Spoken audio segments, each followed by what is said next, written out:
प्रेक्षकांनो, मालिकेमध्ये आता मोठे 2 ट्विस्ट आले आहेत. एकीकडे आता सचिन साक्षी आणि अस्मिताची फसवणूक करतोय. त्यात सुभेदाराने त्याच्यावर आंधळा विश्वाससुद्धा टाकलाय. आणि झाले असं की नागराज महिपतला भेटायला गेला, पण ऐनवेळी महिपतने माइंड गेम खेळून नागराजला चाळ्यात अडकवत डायरेक्ट त्याचा गळा चावळलाय. त्यातच प्रतिमाने आता नागराजला एका गोष्टीची ताकीद दिली आहे आणि सायली अपघाताच्या खरा सूत्रधार नागराजपर्यंत पोहोचणारच आहे. पण ते कसं काय, तेच तर पाहणार आहोत. त्यासाठी आजचा भाग शेवटपर्यंत बघा.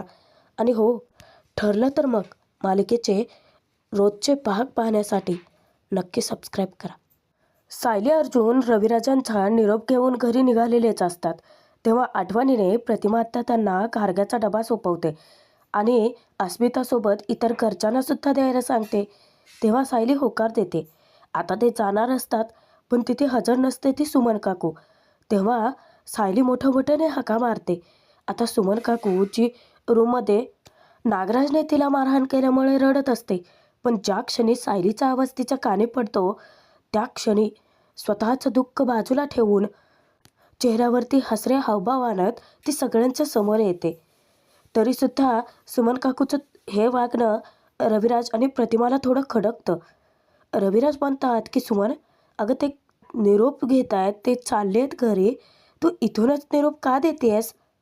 सायलीला सुद्धा थोडी शंका येते. ती विचारपूस करते की काही घडलंय का, तुमचा चेहरा का इतका पडलाय?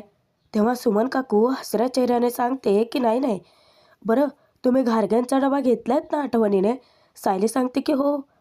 दोघेही सर्वांना काळजी घ्यायला सांगतात आणि तेथून निरोप घेऊन जातात. थोड्या वेळाने सर्वजण घरातच असतात. आपापल्या कामामध्ये व्यस्त असतानाच नागराज आता तेथून बहाणा करून कल्टी मारणार असतो, कारण त्याला महिपतकडे जायचं असतं. पण रविराज आता त्याला थांबवून घेतात. रविराज त्याला जाब विचारतात की तासाभरात येतोयस की 2 दिवसांनी? नाही म्हणजे सांगून जातोयस तेही आमच्यावरती उपकारच समजायचे. न सांगता तू हल्ली कधीही कुठेही जातोयस. गेले 2 दिवस तू घराबाहेर होतास आणि स्वतःच्या बायकोला न सांगता गेलास. त्यात मी आणि सुमन तुला सतत कॉल करत होतो. आता ते कॉल्स उचलावेसही नाही वाटले का तुला? रविराज आता चिडले, ते जाब विचारतायत म्हणून नागराज लगेचच कारण पुढे ठेवतो. तो सांगतो की दादा, तसं काहीच नाही आहे.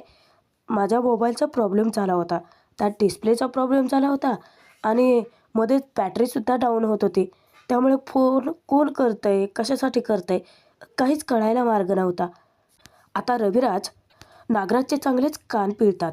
ते विचारतात की तुझ्या बायकोलाही न सांगता गेले 2 दिवस तू बाहेर कुठे होतास? न सांगता जाण्याचं नक्की कारण तरी काय होतं? आता नागराज रागाने सुमनकडे पाहतो. तेव्हा रविराज त्याला चांगलंच झापतात. तिच्याकडे रागाने बघू नकोस, ती कधीच माझ्याकडे तक्रार करत नाही. आता नागराज पुन्हा एक कारण देतो. तो सांगतो की दादा, मी जिकडे गेलो होतो तिथे रेंजचा प्रॉब्लेम होता, त्यामुळे फोन नाही करू शकलो. रविराज त्याला शब्दात पकडतात आणि जाब विचारतात, तिकडे म्हणजे नेमकं कुठे? आता मात्र नागराज चांगलाच अडकला. नागराजची चांगलीच दातखिळी बसलेली असते. रविराज मोठ्याने ओरडून पुन्हा जाब विचारतात की तिकडे म्हणजे नेमकं कुठे नागराज? आता नागराज पुन्हा एक खोटं कारण पुढे करतो. तो सांगतो की वाशीला माझ्या मित्राच्या घरी गेलो होतो. काय आहे, त्याची आई 82-83 वर्षाची आहे. त्या बाथरूममध्ये घसरून पडल्या होत्या. त्याने अचानकच मला फोन केला. तू घाबरला होता ना? तो मला विचारलं त्याने की तू माझ्या मदतीला येऊ शकतोस का? मी पटकन निघालो. आम्ही दोघं हॉस्पिटलला गेलो. मग ते कमरेची सर्जरी, गुडघ्याची सर्जरी. काकूंची तब्येत आता बरी आहे, पण त्या नादामध्ये कॉल करायचं राहून गेलं. तो असं काही चाचपडत बोलत असतो की त्याचं काही खोटं कारण पुढे करायला तो शब्दांची शोधाशोध करतोय की काय? आता रविराज नागराजची चांगलीच कान उघडणे करतात. खरं तर नागराज, घरातून बाहेर पडताना तू कोणाला तरी सांगून जायला हवं होतंस. घराकडे काय आणि बायकोकडे काय लक्ष द्यायला तुला वेळच नाही आहे ना. सतत आपलं मित्रांमध्ये हुंडारायचं किंवा इकडे तिकडे फिरायचं. मी कधी याबद्दल तुला प्रश्नच विचारलेले नाही आहेत आणि याचाच गैरफायदा घेतोयस तू. आता फक्त मी एक शेवटचा प्रश्न विचारतोय नागराज. त्या प्रश्नाचं मला खरं खरं उत्तर द्यायचंच नागराज. महिपत शिकरेशी अजूनही तुझा कॉन्टॅक्ट आहे का नागराज? असं रविराजाने जाब विचारता क्षणी नागराज आता पुरता गोंधळून जातो की रविराजाने कोणतं खोल डोक्यात घेतले असं त्याला वाटतं. आता तो तर मोठं तोंड वर करून सांगतो, मी नेहमी तुझ्याशी खरंच बोलतो नागराज. दादा, आता मागचा एक प्रसंग नागराजच्या डोळ्यासमोर उभा राहतो की रविराजाने असंच त्याला खडसावून जाब विचारला होता की महिपत शिकरेच्या गुंडाशी तुझा काय संबंध आहे. नागराज रविराजांना फक्त गोड बोलून गुंडाळत राहतो. असं दाखवतो की त्याला काही माहितीच नाही आहे, जसं काही घडलेलंच नाही आहे. स्पष्ट तो शब्दात उत्तर देतो की जेव्हापासून मला कळलं की तो महिपत शिकरे फ्रॉड माणूस आहे, तेव्हापासूनची मी त्याच्याशी असलेली सगळी मैत्री तोडून टाकली आहे केव्हाचीच. त्या क्षणी रविराज म्हणतात की महिपत शिकरेबद्दल माहिती असणं तुझ्यासाठी गरजेचं नाहीच आहे, कारण घरात काय चाललेलं असतं ते तर तुला कधी माहितीच नाही ना. तेव्हा नागराज विचारतो, महिपत शिकरेबद्दल काय कळलं आहे तुला? आता रविराज त्याच्यासमोर खुलासा करतात की आमचा ॲक्सिडेंट घडवून आणणारा महिपत शिकरेच होता. रविराजाच्या तोंडून हे वाक्य ऐकता क्षणी नागराजचा चेहरा फार गोरामोरा पडलेला असतो. त्या ड्रायव्हरला महिपत शिकरेनेच आम्हाला मारण्यासाठी पैसे दिले होते. त्याने स्वतः हे सत्य प्रतिमाच्या समोर कबूल केले. नागराज तर असा अवांतो की जसं त्याला खूपच मोठा धक्का बसलाय. पण त्याचा चेहरा खरंच, त्याच्या चेहऱ्याचा रंगच उडाला. आता रविराज एवढे मोठे ज्ञानी वकील असूनसुद्धा त्यांच्या ही गोष्ट लक्षातच आली नाही. नक्की काय काय घडलं आणि अर्जुन रविराज कसं त्या गोष्टीच्या मुळाशी शिरण्याचा प्रयत्न करतायत ते सगळं रविराज मूर्खासारखं नागराजला सांगून टाकतात. सगळं करून सवरून नामानिराळे कोण राहिला? नागराज. आणि आळ कोणावरती गेला? तर नागराजच्या सांगण्यावरून प्लॅन रचणाऱ्या महिपतवरती. आता तो पुन्हा आव्हानात म्हणतो की दादा, हे सगळं किती हॉरिबल आहे. तेव्हा रविराज त्याला एक गोष्ट पजावून सांगतात की आता तुझ्या लक्षात आलंच असेल नागराज की तू महिपत शिकरे किती कारस्थानी माणूस आहे ते. आणि ज्या क्षणी तो महिपत माझ्या हाती सापडेल ना, आणि त्यावेळी जर तू त्याच्यासोबत असशील तर मग या सगळ्याला मी तुला जबाबदार धरेन नागराज. खरं तर रविराज अजूनही या नागराजने तुम्हाला अंधारातच ठेवलं आहे, कारण सगळ्या कारस्थानाचा खरा सूत्रधार तर रविराजांच्या नजरेसमोरच उभा आहे. फक्त एवढंच की त्याच्या सत्यापर्यंत अजून हे पोचलेलेच नाही आहेत. पण ज्या दिवशी रविराजांना सत्य कळेल ना, नक्कीच ते नागराजच्या नरडीचा घोटच घेणार आहेत. एकीकडे हा नागराज घरातच राहून रविराजांची फसवणूक करतोय, तसंच दुसरा अपवाद ते म्हणजे हा सचिन. रात्रीच्या वेळी तो गुपचूप बाहेर पडतो आणि साक्षीला फोन करून तिची चौकशी करतो. जेव्हा साक्षी विचारते की मी इतके फोन लावले, तू फोन का घेतला नाहीस, तेव्हा याचं कारण तयारच असतं. अर्जुन समोर ज्या थापा मारल्या त्याच थापा हा तिलाही मारतो.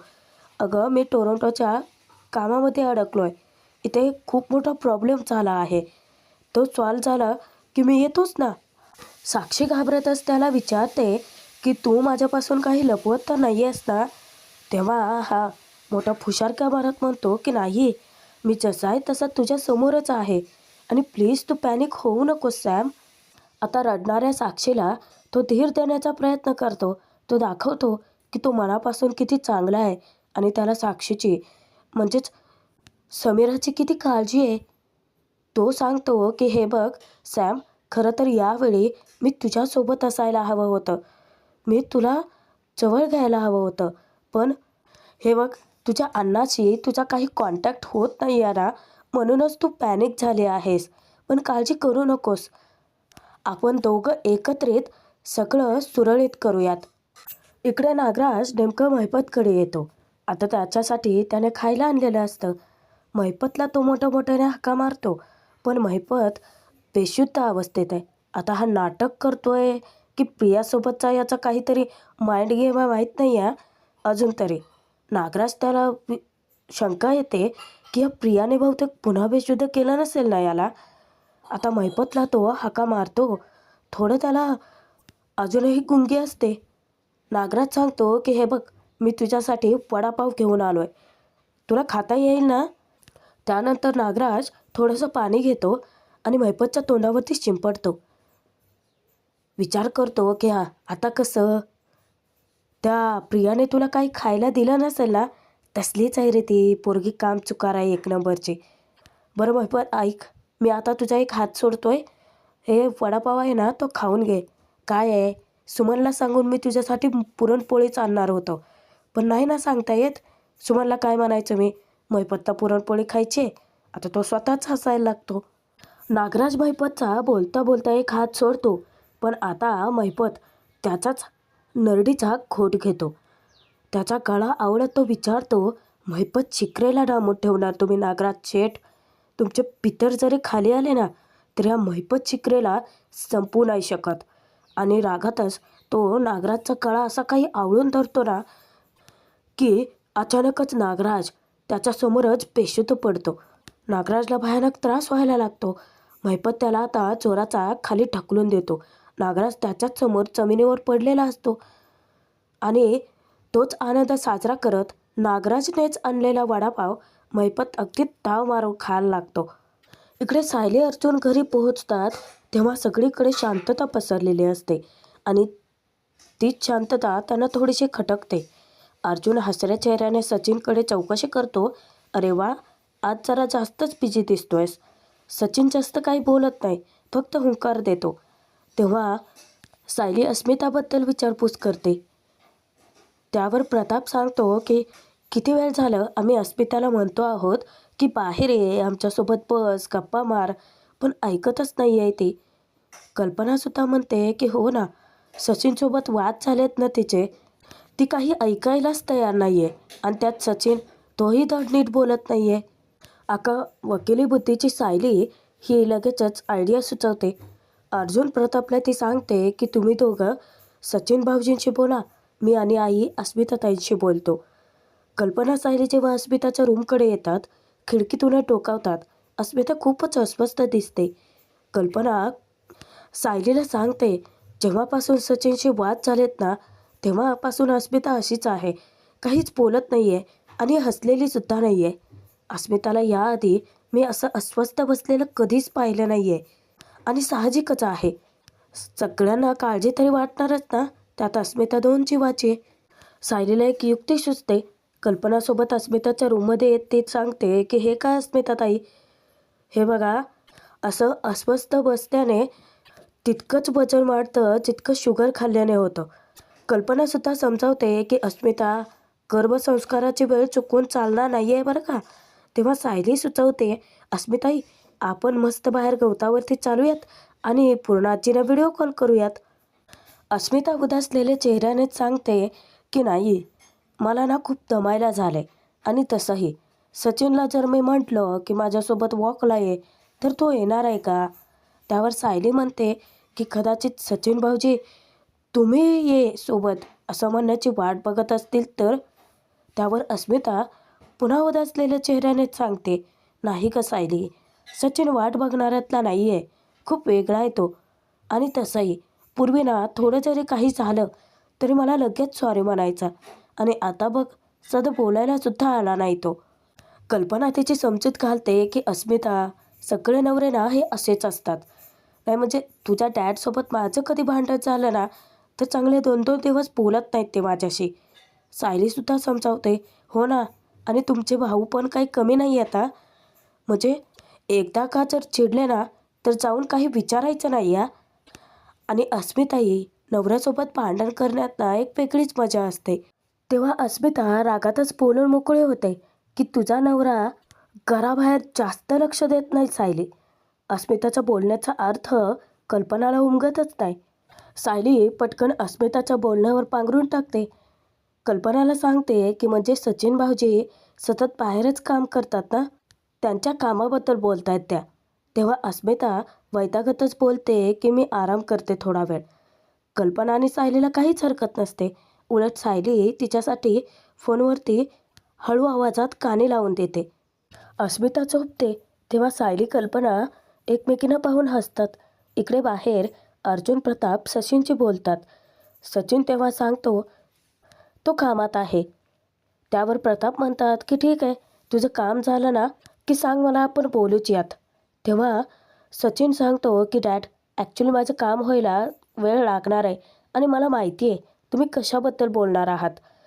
प्रताप म्हणतो की मग ठीक आहे, मग तुमचं भांडण मिटवा आता. अस्मिताला जास्तीचा स्ट्रेस नको आहे आता. तुला माहिती आहे ना ती कोणत्या सिच्युएशनमध्ये. त्यावर सचिन म्हणतो की डॅड, मी तिच्याशी वाद घालतच नाही आहे, मी तिला स्ट्रेस देतच नाही आहे. सचिन स्वतः चांगुलपणाचा आव आणतो आणि घरातल्यांना असं दाखवतो की अस्मिताच भलत्या कल्पना करून त्याला चुकीचं ठरवण्याचा प्रयत्न करते. त्यावर अर्जुन म्हणतो की सचिन, हे बघ, आम्ही तुला चुकीचं ठरवतच नाही आहोत. प्रताप सचिनची समजूत घालतो की हे बघ सचिन, अशा सिच्युएशनमध्ये आपणच पडती बाजू घ्यायला हवी. त्यावर सचिन आता रिॲक्ट होतो, कशी पडती बाजू घ्यायची डॅड? हे बघा, तिचं असं म्हणणं आहे की मी बाहेर असताना तिचे कॉल्स घेत नाहीत. अहो पण पहिला कॉल जेव्हा मी तिचा उचलतो ना, त्यानंतर ती सतत 15-20 मिनिटांनी मला कॉल करत राहते. ही गोष्ट तिने कधी सांगितली आहे का तुम्हाला? सचिन आता चांगलीच बहाणेबाजी करायला लागतो. अर्जुन आणि प्रतापला गोड बोलून गुंडाळण्याचा प्रयत्न करतो. तो विचारतो की डॅड, जेव्हा तुम्ही अस्मीसाठी सरप्राईज पार्टी अरेंज केली होती, त्यासाठी मी अचानकच चेन्नईवरून निघालो होतो. तेव्हा मला किती प्रॉब्लेम फेस करावे लागले असतील याचा विचार तरी केला असेल का तिने? ती उलट मला असं विचारते आहे की आयत्या वेळी अचानक मला फ्लाईट कशी काय मिळाली? किती टोकाचा विचार करते ती. तेव्हा प्रताप समजावतो की सचिन, हे बघ, या सिच्युएशनमध्ये तू प्लीज जास्ती त्यावरती चिडू नकोस. त्यावर सचिन म्हणतो की डॅड, मी प्रयत्न केला न चिडण्याचा. डॅड, हे बघा, आईची मनापासून इच्छा होती की अस्मीने सासरी राहावं, पण ती राहत नाही आहे तिथे, म्हणून आई थोडीशी नाराज आहे. मी माझ्या परीने तिला समजावण्याचा प्रयत्न केला.